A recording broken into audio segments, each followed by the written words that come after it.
The one thing they don't teach us about is we're all here in borrowed time. Nobody escapes this place alive. Nobody. And you know, my mom would always say that. I'm not gonna be here one day. I remember being 5 years old. Like, what do you mean by that? She's like, I'm not gonna be here. So where are you gonna be? In heaven. And as much as I hated hearing that and trying to think about what that was, it made me respect life a little bit more, knowing she wasn't gonna be here one day. Jim Breuer. Jim Breuer. Jim Breuer. Jim Breuer. Jim Breuer. Hey, this is Jim Breuer.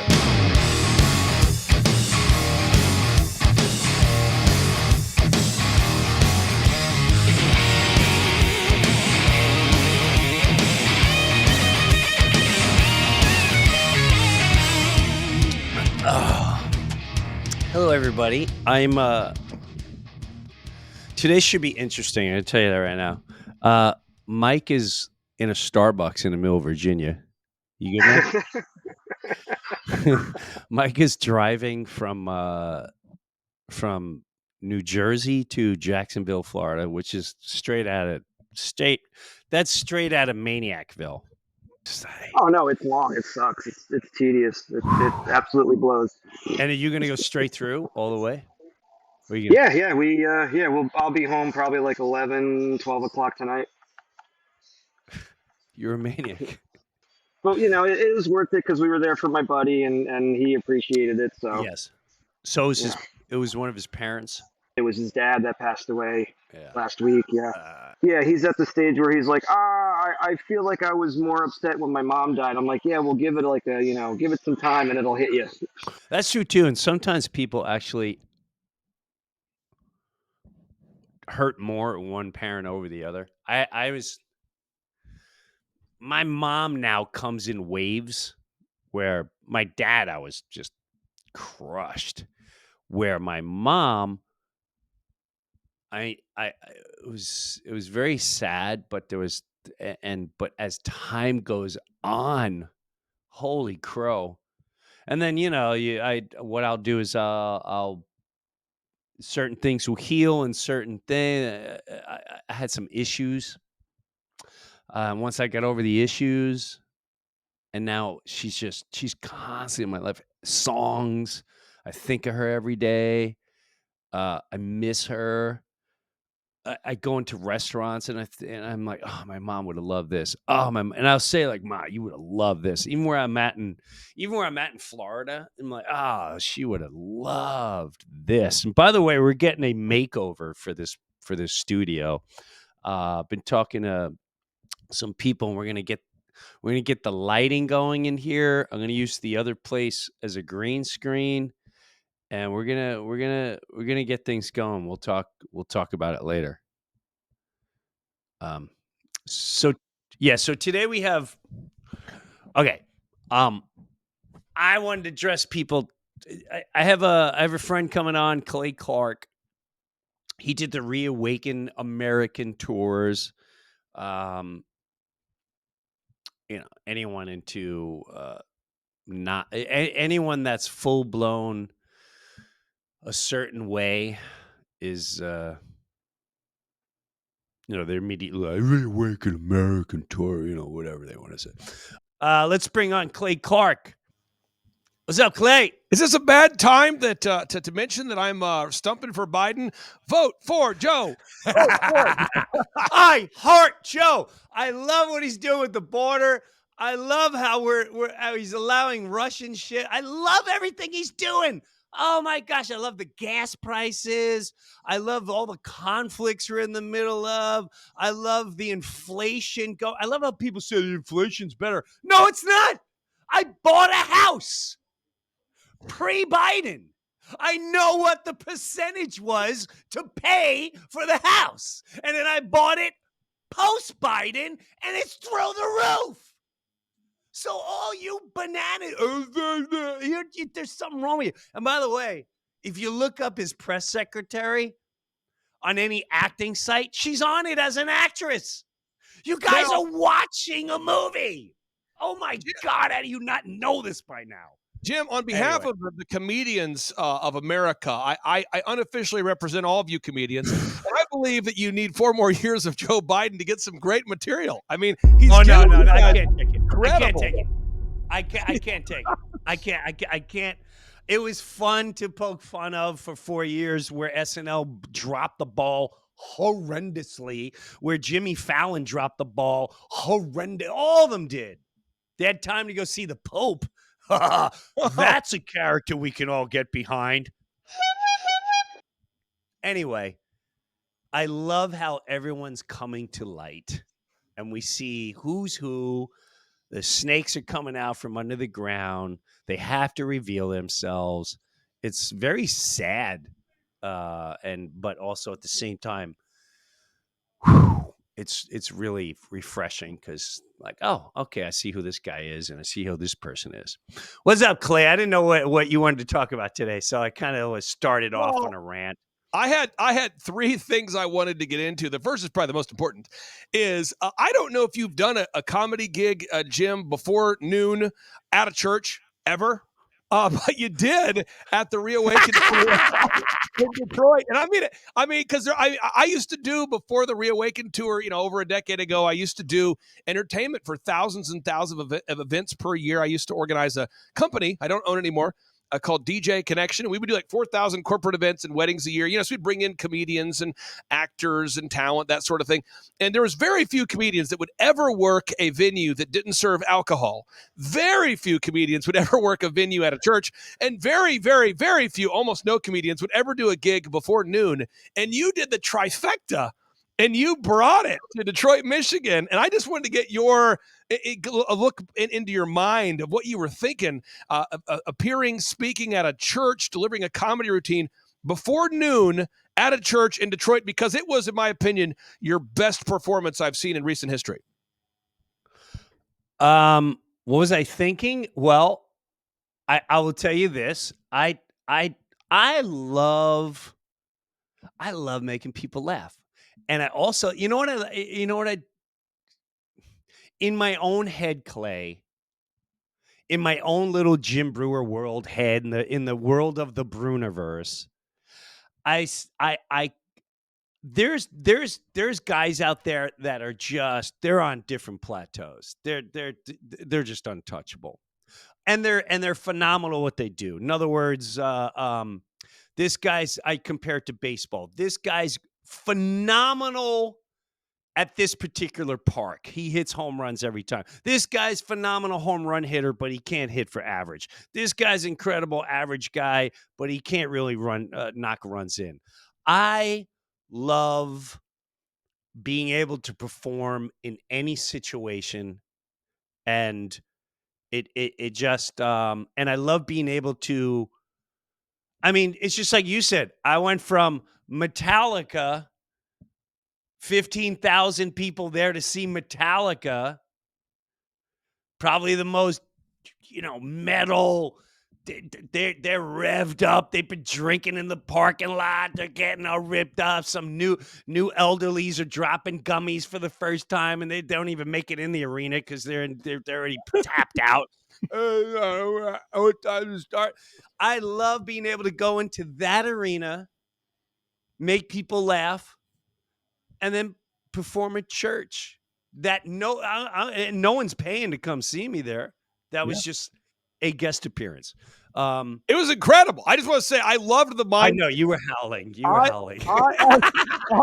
loved it. So that was now thing number 2 I want to talk about, and this is a phrase I've thought way too much about it, but it's real eyes realize real lies.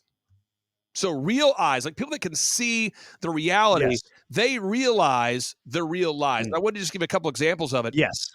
Now you have the Biden press secretary. She's saying that the Joe Biden that we watch on TV, he's clearly a deep fake. That's what she's saying. It's a deep fake. And anybody out there, which is everybody, who watches it, she says it's a deep fake. And then that same press secretary says, that inflation is under control. Meanwhile, if you go to Twitter right now and you do a search for BRICS, BRICS, you got Brazil, Russia, India, China, South Africa. That's the BRICS bloc. They have now added 5 additional countries: Dubai, Saudi Arabia, Iran, Egypt, Ethiopia. And now, since the first, Putin is the head of BRICS, the Brazil, Russia, India, China, South Africa. They've now added a total of almost 50 countries that have committed to move away from the dollar. We are seeing epic hyperinflation. So if you're going to the grocery store, or if you're watching any footage of Biden, we are told that it is a deep fake, or that it is somehow a lie. And I really do believe this is the time where real eyes realize real lies. And I think that's one of the powerful things you do with comedy is the amygdala, kind of a deeper subject. That's the emotional processing center of the brain. And for most people, when they get emotional, they get mad, they get triggered, they can no longer think critically. And I believe what you do, a medicine, sort of a good medicine for the soul. I think comedy is that medicine for the soul. It's that soup for the soul. Comedy makes the medicine go down. What it does is it takes the urgent emotional anger out of the situation and allows us to create kind of a buffer zone, and it allows us to take a step back and recognize the jackassery of the situation, and critical thinking can occur again, because the amygdala, the emotional processing center, once somebody's angry and triggered, it's very hard for them to think logically. And so in all sincerity, I'm calling on more comedians to team up with you. I love the Twitter posts of Rob Schneider. Love what Rob Schneider's posted on Twitter. I don't know Rob Schneider. I want to know Rob Schneider. But Rob Schneider, I love his Twitter posts. But I believe that if the comedians, if that community could continue to team up there, and I'm seeing more and more comedians speak out against this, it really does provide an opportunity for the American people to lampoon the jackassery we're seeing, and for calmer heads to prevail. So I really do want to see more comedians follow your lead, sir. The biggest issue that humanity has to come with, especially Americans, stop trying to prove you're right. It's not about you're right. They're wrong. It's putting all of it aside. It's also acknowledging we're not as great as we thought we were. We're not as powerful as we thought. The everything you grew up thinking is not really what it was and is. And I have no problem saying that. And I grew up in a very American household.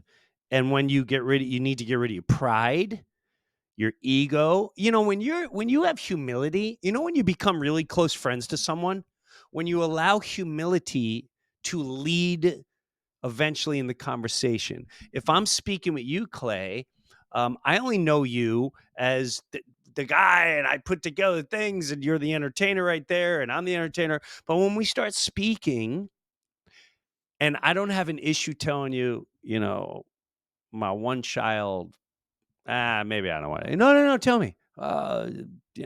We're going through this and going through that, and all of a sudden your heart goes, wow, well, I've been through this and this and this and this. And then when you're able, and so many people will not even do that because their ego, their pride, which we celebrate a month of pride. I don't even care what your sexual desire is, but there should not be a pride anything. It's one of the worst things that you could put in life. It's a deadly sin to be prideful. You are blinding yourself when I'm full of pride. And humility allows us to connect deeper. And the minute everyone gets rid of I'm a Democrat, get rid of your gang jackets. Right. And get rid of your emotions when you're watching your favorite little star and you don't know these people.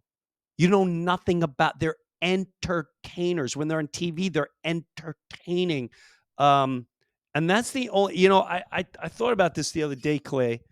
I didn't understand years ago when people are up in arms about they're getting rid of God in school. And it's like, well, you can't pray for everyone. Now I understand that demonic move.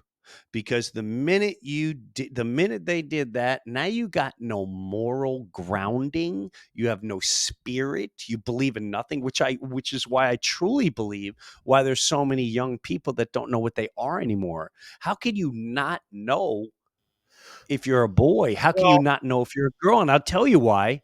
Because you don't understand our existence and you don't understand God. And that's nothing to be mad at, but it's a real life thing. And who wins? The people making money that get to decide what you're going to be and agree to what you're going to be. There's a lot of demons out there, bro. But we have to get rid of our pride, our ego. We have to allow our humility to be out there, and our honesty, and just want to learn rather than be right or wrong.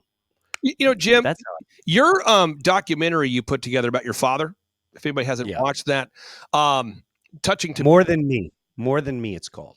Everybody should watch that. And touching to me, I just want people to know this, my story. When my father had Lou Gehrig's disease, I was at my office, and my dad and I had a rule, because I hired my dad when I was like mid-20s, so I hired my dad. It was a goal of mine, hire my dad.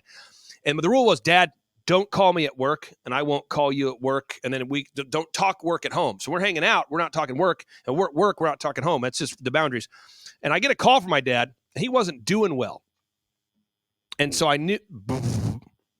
So I went out to my Hummer, my car, my H2, because I didn't want to take the call from my dad in the office, even though we're in the same building. He was calling me, kind of a bigger building. I didn't want to take the call because I didn't want to know in the office. So I got to my Hummer. My dad says, son, I've got Lou Gehrig's. And it was like complete waterworks for me. I mean, it was just like, I didn't even know I could cry that hard. And it was a bad situation. However, because of my faith, I believe that eternity's like this, it's infinite, but it's a big circle. And life is a little speck on the eternal circle. And so my mindset was never bitter, although there was times I kind of, had those thoughts. But my thought was, how can we make my dad's life as the best it can be, go from bitter to better? How can we optimize that 9 months we have? And so once I quit weeping and crying, I tried driving home. I got on the Creek Turnpike, lost it again by the toll booth, and I was like, oh my gosh, I don't know if I can make it home. Starting to get dehydrated from so much crying. It was rough. Finally get a hold of my dad, and I'm like, Dad, let's get together and let's make a list of all the things that you want to do while you're still alive that we could do that you're excited about. And he says, well, son, I'd like to have like a going away party while I'm still alive. And I'm going, that's incredible. So we organized a going away party where we brought in Paul Pressey, a legendary NBA coach who's a friend of my dad's, Eddie Sutton, legendary college basketball coach from OSU. We brought in the people from the bank. The actual bank we went to shut the bank down as a holiday to my dad.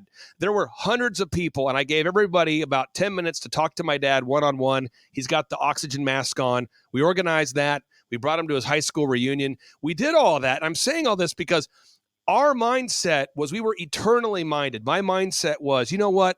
This limited time I have with my dad, I want to make it the best it can be. But I know that ultimately every day that I'm given is a gift from God. And what I do with that day is a gift to God. And that's a mindset that he and I had. That's a mindset we had. That's a mindset that we had. And when you took God out of the school system, you now have a group of people that don't believe every day is a gift from God. And what you do with it is a gift to God. Now they believe that every day they have is some sort of random occurrence based upon chemicals and compounds and a big bang. And so I noticed that at my dad's funeral, people were celebrating the death or the resurrection or the eternal relationship my dad had with Jesus more so than they were mourning the loss of him. And I just encourage everybody out there today. You might say, we have different faiths. Different people watching this have different faiths. But if I had to direct you to one part of the Bible, I would tell you to read Mark chapter 13. It takes you about 5 minutes. Luke chapter 21 takes you about 5 minutes. And Matthew chapter 24. That's the last sermon that Jesus delivered. Mark chapter 13, Luke chapter 21, Matthew chapter 24. It takes you about 15 minutes. And Jesus sort of laid out all these things that would happen before his return. And if you read that, you go, wow, either Jesus was good at guessing or a lot of it's happening. And so I kind of look at it, and this is just my worldview. It could be a little dark. I believe that the world in a lot of areas has Lou Gehrig's disease. And I believe that we've got to maximize and optimize the time we have left with family and friends and really make every day count. And if I'm wrong, and if there is this great turnaround, and if there is this great utopian, great, that's great. I hope that happens. But if there's not, think about the incredible trip to the lake you're going to have this weekend with your kids because you're going to seize the opportunity. Think about the phone call with your mom or dad you're going to have tonight that you haven't had in probably 2 years. Think about the best friend you're going to call on the way home today and say, hey, I haven't called you in a while. And they're going to think, are you trying to sell me something? Because that's what happens when you call someone you haven't talked to in 5 years. They always think, here comes a sales pitch. So you call them, hey, I just had you on my mind. And I just want to tell you, you matter to me. And I just wanted to see how you're doing. And if you'll be that kind of person that will live every day like this is going to be your last day, someday you'll be right. But if we have that mindset, man, that changes the joy and the energy and the camaraderie that you're going to experience in your life. But if you take God out of the situation, as you mentioned, out of schools, and you believe that your life is just some random genetic oops created by chemicals, compounds, and a big bang, what a dystopian way to live every day. And that's what I am calling a God consciousness that I'm seeing at these Reawaken America tour events. It's where I'm seeing, Roseanne, she spoke in Las Vegas, and I had no idea that Roseanne had those worldviews and had such a strong conviction for freedom. I had no idea. I had no idea. I had no idea that Eric Trump felt the same way he did. I had no idea that Bobby Kennedy Jr. shared the exact same feelings that I had about medical freedom. I had no idea. We had a lady that got up on the stage in Detroit last week. I won't mention her name, but man, she said, Jim, probably 80% of what she said I disagreed with. Yeah. So like, ladies and gentlemen, our next presenter is going to talk about yada, yada. And she gets up there and she shares the first 20%. And I'm like, wow, she's in favor of medical freedom. I'm so glad we had her. But I don't censor anybody. And the next 80% could have been like, and I disagree with Clay, and I disagree with Clay too, and I disagree with General Flynn more, and I disagree with everybody here, and just kept going. But I love the freedom to communicate. And you build those relationships. But again, we got to get back to a God consciousness, and we got to view every day as a gift from God and what we do with it as a gift to God. I love that. And I tell you what, that's what I live by. I fail, but that's a great motto. And this is the way I'll give another example, and I'll just elaborate what you're talking about. And I said it on this podcast, and I tell people, I also think there's a lot of things here. One, I think death, we're not taught about death. My mom, when I was a little kid, would always say, you're going to think about that when I'm dead and gone. And not until I was about 4 or 5 years old, I'm like, Ma, what does that mean? Well, I'm not going to be here. And she nonstop let me know I'm not gonna be here. And the reason why she did that is because her father died in ours. Her husband was killed in World War II. So she had multiple deaths, and she understood. And it was a lot of church. It was very intense. My mom's story is incredible, but she understood death. And she would tell me, like, we do pray before we go to dinner, before I go to bed. Other cultures, death by nature is sad, but it's also celebrated because they understand that's the world we're in. Here, we don't understand it, and we get mad, or why is this happening? When my wife, one of my dear friends, when my wife was when I was first told, hey, she ain't gonna make it. What do you mean she's not gonna? It was me and my wife, and we're in the doctor's office, and they said, yeah, it's all over. It's stage 4, and like, well, what do we do? I said, well, we can give you drugs, and well, how long? And this was like February, and they said, you might make it to the holidays, but we have drugs to help you. And then my friend, I started telling my friends, and it's very emotional and traumatizing. I got my 3 girls, and And my friend goes, because my daughter found my wife reads the Bible. I don't. It's not because I'm late. It's whatever. She'll explain to me, and then I'll give her examples, and that's how we work, right? So when my friend called and said, "Wow, what do you think of God now, man? You've been on some journey, and like, does that mess with her faith? Does it mess with yours?" And I went, he goes, "Aren't you mad that he's going to take her away?" And I said, "Just the opposite, bro. Um, it it it makes me, even with my dad, any death that I've had, it makes me realize how freaking blessed was I to at least have that time.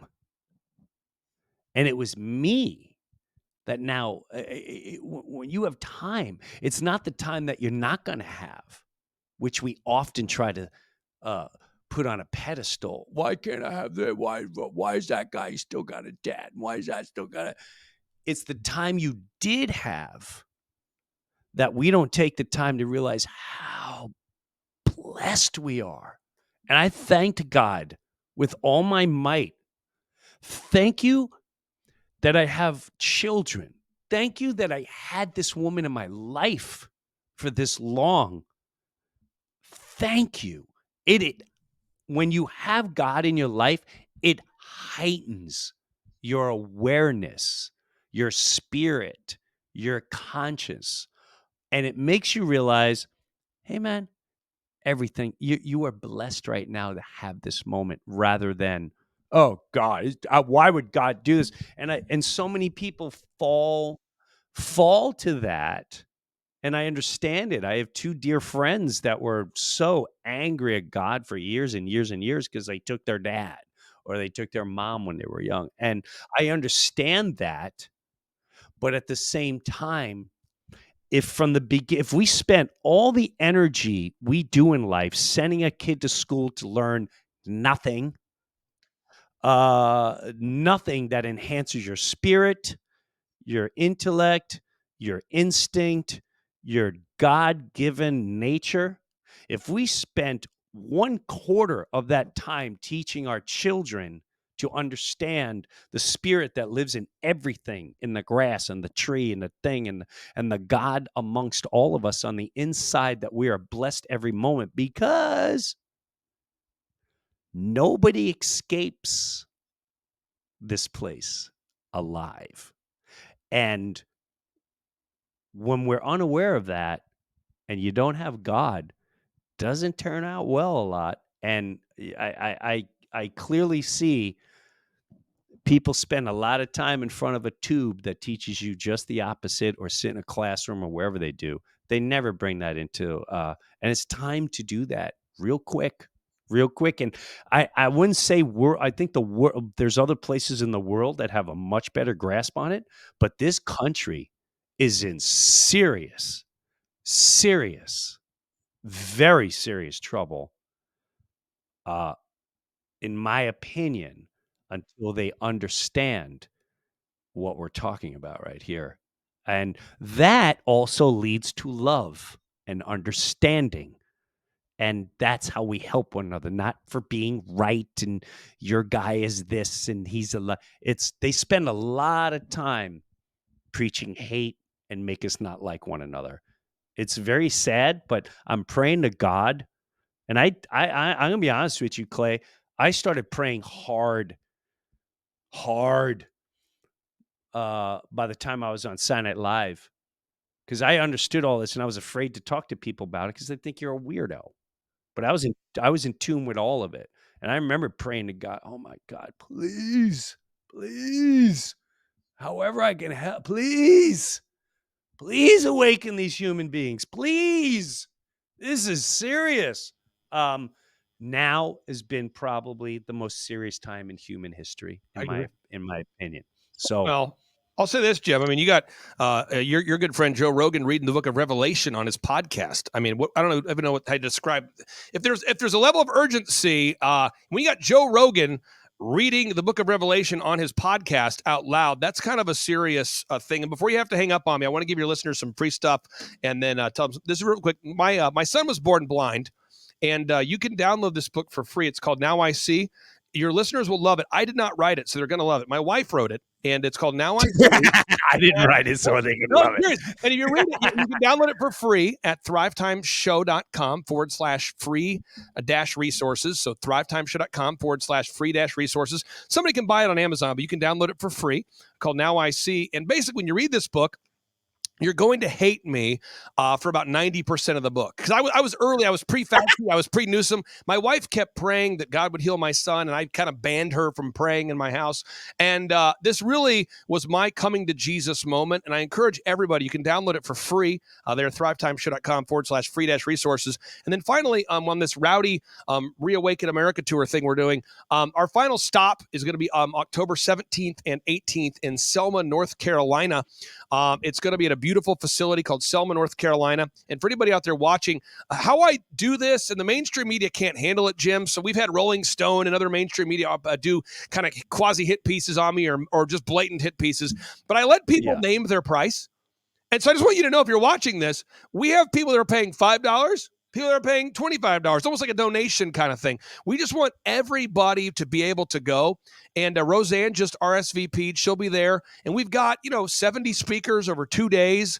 I kind of MC it and keep the energy flowing. But it really is a lot of fun. And for anybody out there, I encourage you to go. Bring your kids with you. It's kind of a truth-a-palooza, as I would describe it. We've got great. I like that. That's a great idea. That's a great word for it. Truth-a-palooza. That's what it, dude. That's what it is. That's what it is. I like that. Yeah, and I'm just saying this for anybody out there. I'm telling the universe this, okay? Not in a weird new age kind of way. I'm just saying, if anybody out there knows Rob Schneider, you can do it. You want to come? I know Rob. You want to do it? You can do it, Rob. You can do it. I'll reach out to Rob. We got Truth of Palooza, baby. It's one of those things where Rob he had to leave the stage the other day. Correct me if I'm wrong, because he was doing a transgender bit. Our crowd would go, I don't know if I'm comfortable with this, but okay. And they would just get on that roller coaster and just ride that, and no one's going to boo. No one's going to make him leave. There's no teleprompters.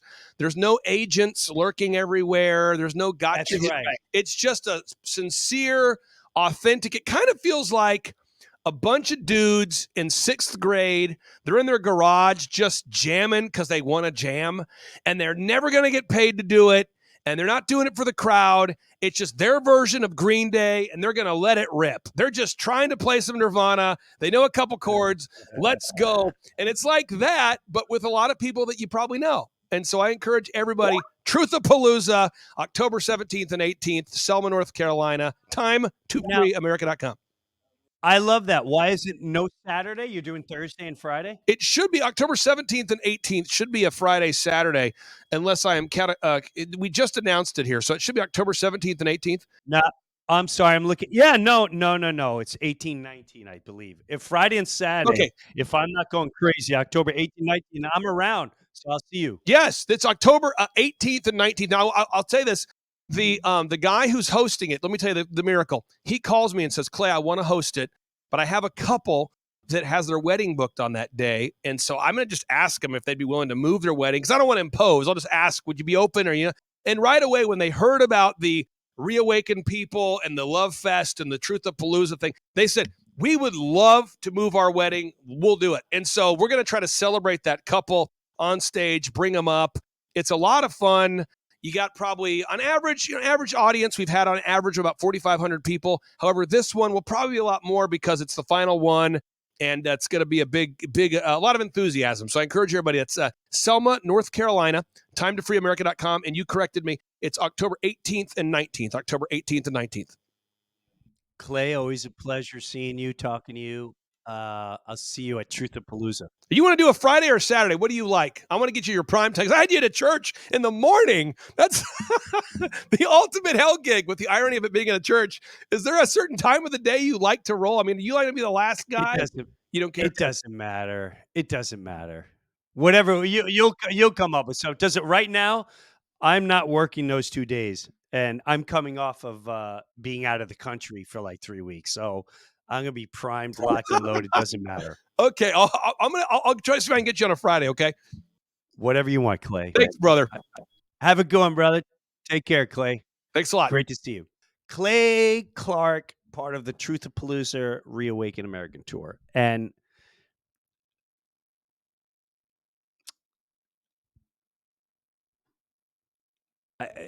many of you, listen, I'm not talking religion. But I'm dead serious.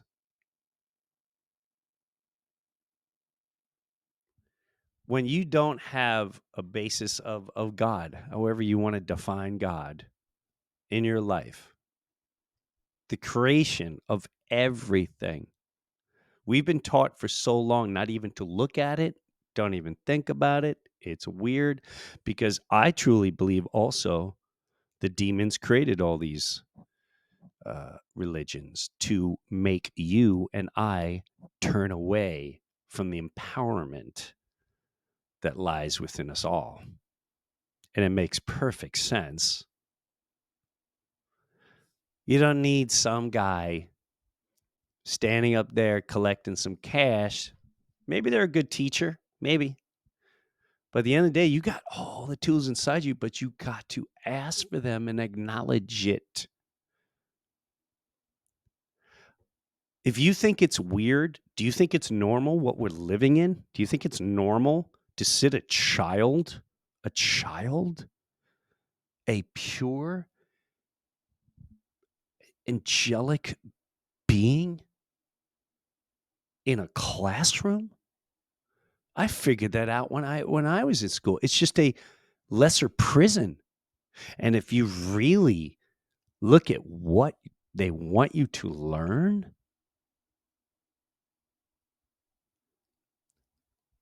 I can't believe it's taken this long for humanity to go, this is disturbing. And it's all built on a system where you have to make money to exist. That doesn't come from a godly place. That comes from a very dark, demonic place. And I would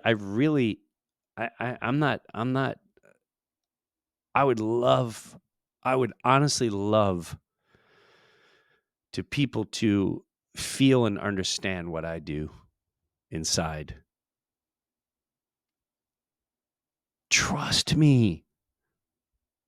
And I'm saying work. I got some people I've known for a while that's reaching out to me like, "Hey man, do you read?" I'm not going to pretend I go to church and read the Bible and all that. Bible's very helpful. I listen. I sit. When I say sit, I turn the world off. Sit, be still, and be silent. Nature is the best. It's the absolute best. Which is another thing they're just destroying as they claim climate change and everything else that they come up with. When you tap into that inner God, that inner spirit, sit, be still, and silent, you will get answers. They may not be the ones you want. This ain't about you. And it's not about me. It's about what we can do to make life's existence better for the next human being.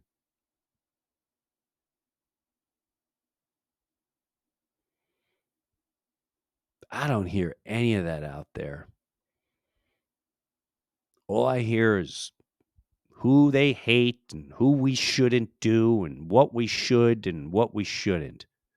You don't know any of these human beings. You just know the little tube that they use with such great power. Go sit, go be still, go be silent, reflect on life, and just try, hey, God, I don't know what I'm doing, man. What do you want me to do? And don't expect an answer right away or wait for the answer that you want. This ain't about you. And when you can wrap your head around that, I'm telling you, you'll start to feel better. It's not easy. It's not easy. But boy, if we were taught that as a child, this world, I truly believe, would be an incredible place. Much love to you. See you next week on the Breuniverse. Thank you, Clay Clark, and I'll see you in the Carolinas in October. Take a look around and what do you see? Mark the date down tonight, we'll make it history. Hey, this is Jim Breuer, and I got my own Patreon page, and hopefully you'll check it out. Live comedy concert streamed once a month. Early access to the Breuniverse podcast every single week, and have bonus footage and bonus segments. I promise you I'm not going to let you down. Go check out my official Jim Breuer Patreon page, and I'll see you there.